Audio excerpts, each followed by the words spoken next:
still wanted to read you this book called The Luckiest Leprechaun.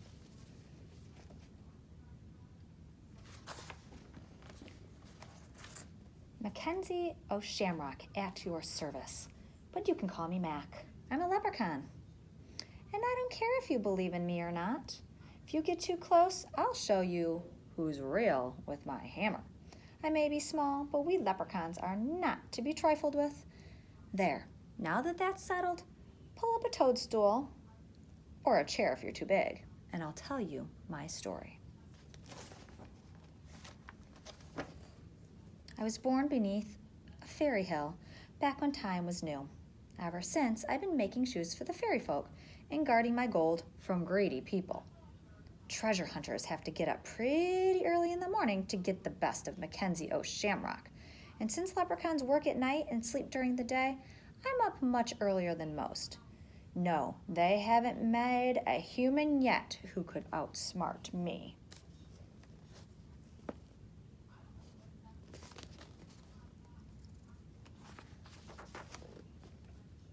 Then, people found a new way to boil my potatoes. They stopped believing in leprechauns. They believed in all sorts of nonsense, but the little man making shoes beneath their very own hedge couldn't possibly exist. It got to only children and oddballs, like Professor Chester, believed in me. I didn't need people anyway. I had a nice home under a tree in a quiet park. As long as I had my gold in my work, this leprechaun was content. Every night, I made shoes for the fairies. Since all the little things do is dance and lose their shoes, business was steady. Every morning, I'd pack away my tools and curl up in my cozy bed.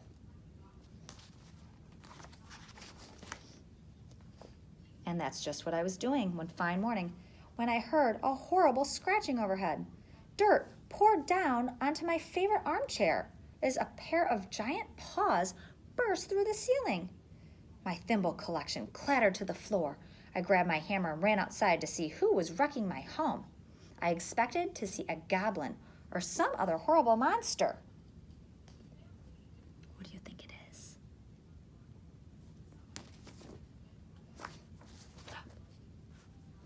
I found a shaggy red dog bearing a stinky soup bone. "Hello," she barked. "Who are you?" "I'm Mackenzie O'Shamrock," I shouted, "and you've got some nerve destroying my home. You'll not be stealing my gold, you mangy mortal, so just take your bone and go." "I'm sorry, I didn't realize anyone was living here," the dog said.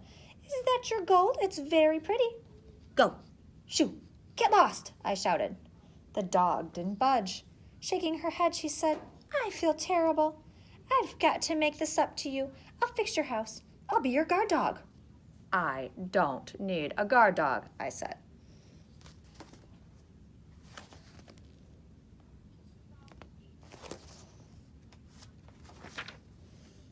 "But you must need a friend. Everyone needs a friend," the dog said. "My name is Lucky. What's yours?" That made me even madder. "Mackenzie O'Shamrock!" I yelled. "Oh, that's right. You did tell me," Lucky replied. "But that's so much to remember. May I just call you Mac? I hope we'll be friends. Everything's more fun when you do it together, don't you think? Just the other day Lucky would have gone on like that for hours, but I told her to go away and stay away. Apparently, stay was the only command this dog knew. From then on, wherever I went, there was Lucky. She was slobbering all over me when I woke up at dusk. She was on my heels while I gathered cobwebs for thread.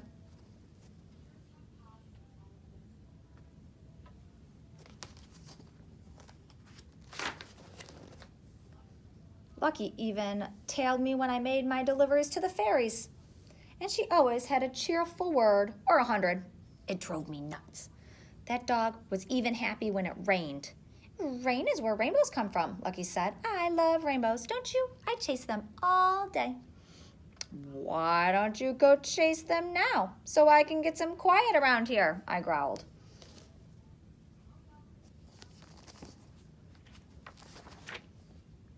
After a while, Lucky learned not to talk so much, especially when I first woke up in the evening. I won't say we became friends, but she got to be slightly less annoying. Speaking of annoying, Remember that human I mentioned a while back? The oddball who believed in leprechauns? That's right, Professor Chester.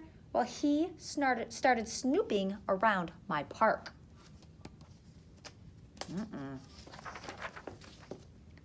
He's after my gold, I cried. Maybe he just wants to be friends, Lucky said. I snorted. Humans want only one thing from a leprechaun. Gold. But he won't get the best of Mackenzie O'Shamrock. Professor Chester was getting dangerously close. He even found a fairy shoe. Don't worry, Mac, said Lucky. You've got your guard dog, remember? I won't let anything happen to your gold. I took no comfort in this mutt's ravings.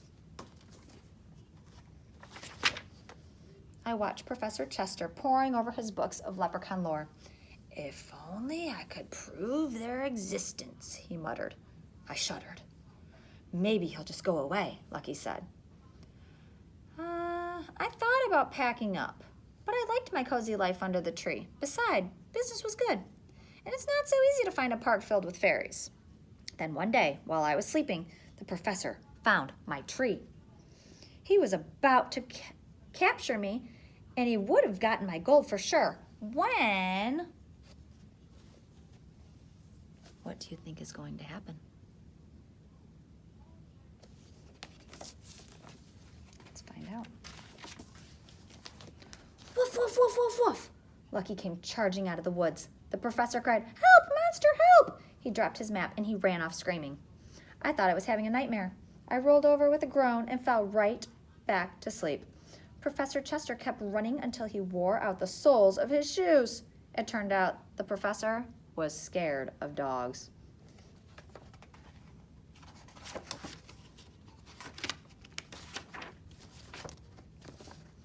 That evening, I woke up feeling something was wrong. For one thing, the dog wasn't licking my face. Suddenly, I remembered the nightmare. I checked for my gold in all the secret hiding places. It was gone. And so was Lucky. I called Lucky's name until my voice was hoarse, but there was no answer. I felt as if I'd lost my shadow and my friend. Then it hit me. My worst fear had come true. That dog wasn't as silly as she seemed. Lucky had tricked me into trusting her. As soon as I let down my guard, she'd run off with my gold. I, Mackenzie O'Shamrock, the smartest leprechaun of them all, had finally been tricked out of my treasure. What do you think happened? Do you think that Lucky took his gold? Let's find out. I searched the park for hours, but there was no sign of my gold or of Lucky. I told myself the dog had skipped off with my treasure, but part of me didn't believe it.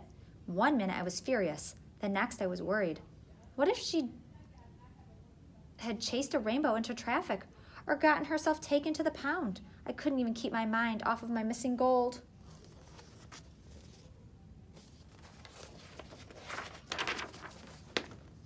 By dawn, I was the saddest leprechaun in the world. After centuries of being suspicious, I finally opened my heart and pow! The first friend I made has stolen my gold.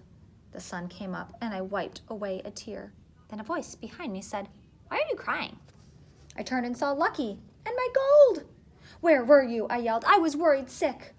Lucky licked my face. "You do care. I knew we'd be friends." I wiped the dog slobber from my face and grumbled. I was worried about my gold.